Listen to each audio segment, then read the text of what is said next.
All right, so let's move down to Cape Town now, where suspended Public Protector Busisiwe Mkhwebane says the Section 194 committee looking into her fitness to hold office has violated her rights. The inquiry, of course, continued in Parliament today. On Thursday last week, her legal team, led by Advocate Dali Mpofu, staged a dramatic walkout. Mpofu telling the inquiry his mandate had come to an end, and he called the impeachment process unfair. eNCA reporter Ayesha Ismail has been following today's proceedings, and she joins us now. So, Ayesha, so we saw that dramatic walkout last week. Lots of suggestions from watchers of the process that this was a deliberate attempt to delay and get the adjournment that the Public Protector had been asking for. So what happened today? Well, the Public Protector appeared at the inquiry today, sans her legal team, although I must say that she did have an attorney, Theo Sianejo. He was on the virtual platform monitoring the proceedings. So she then spoke for herself today, and she explained to the committee that Advocate Dali Mpofu and her attorneys of record did not withdraw. She says that they had a specific mandate on that day to apply for a postponement of proceedings. When that postponement was not granted, it was at that point when they walked out.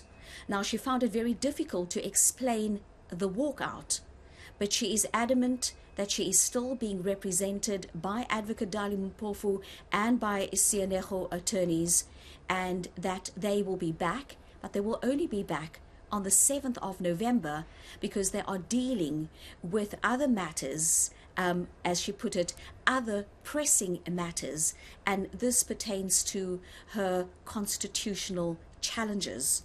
But this is what she had to say to me in an interview afterwards.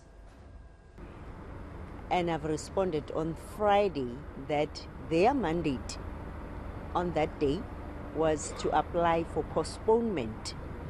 And even the letter which was written by the attorney responding to the chairperson informed the chairperson, the letter dated 21 October, that the legal team will be in Parliament to deal with the issue of adjournment of the proceedings.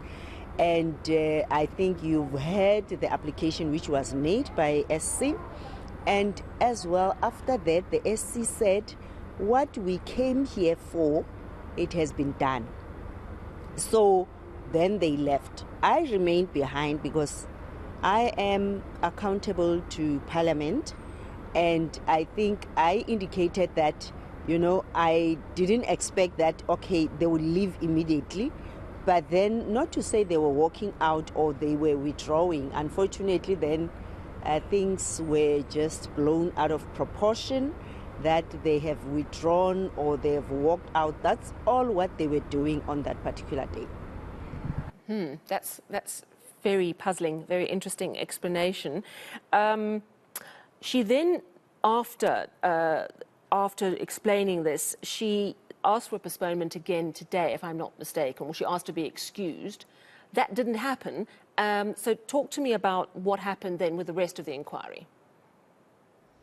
So the inquiry continued. The chairperson asked that today's witness, Niels van der Merwe from the Public Protector's legal office, that he take the stand, and he took the stand virtually. And the Public Protector then asked if she could be excused because she said that she is not legally represented and she wants to leave. And when I spoke, and of course the chairperson then denied that and told her to stay there. She did not take kindly to this, and this is what she said to me afterwards. I was forced today to sit. I asked to be excused. I can't sit on a proceedings where my legal representative is not there. And I was giving an example because it's like now sitting in an abusive relationship and be told that, no, just sit because we've decided that you must sit. And I feel that my rights are being violated by the committee. And even now, the chairperson, I asked, let me be excused. I was not taking notes. I was not participating. I didn't hear what is happening. They continued to violate my rights. They continued to go ahead with the proceedings without my legal representatives. And, you know, the inquiry had a lot of discussions. I mean, in the inquiry, she actually said she compared it to being in an abusive relationship, suggesting, you know, sort of a gender-based violence thing, which, you know, bearing in mind the levels of gender-based violence we have in this country, I'm not sure about that comparison. But talk to me about what we learned from Niels van der Merwe, from the legal team in the Public Protector's Office, and where we are in the process.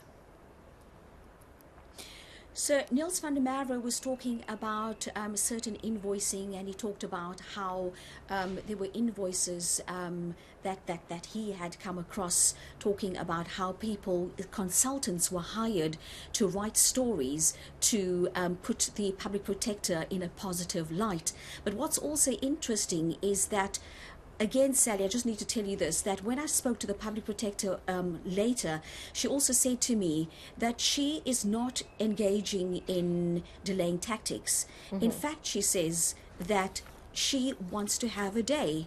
She says she wants to tell all, and that she is not delaying the process. She says it is actually in the interest of justice for the process to be postponed so that she can have her lawyers present and so that they can continue with the process, so that the process can be a credible process.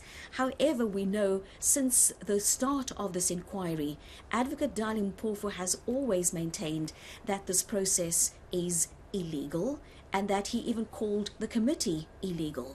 And it was for that reason last week also when he said that he was leaving this illegal process. What's going to happen tomorrow? I understand that there were a lot of discussions during the course of today about her absolute right to legal representation. Well, Sally, because Niels van der Merwe took the stand, he's going to continue with his testimony tomorrow. But a lot of the members of Parliament actually said that there are unanswered questions. They really wanted to know what was the real reason for the suspended Public Protector's legal representatives leaving and walking out of that committee last week. I guess people still don't know the real reason, although we did now get a reason from Busisiwe Mkhwebane as to why they left, where she said they were there for a specific reason. They had a mandate to be there to apply for that postponement. They didn't get that postponement, and that then left it there.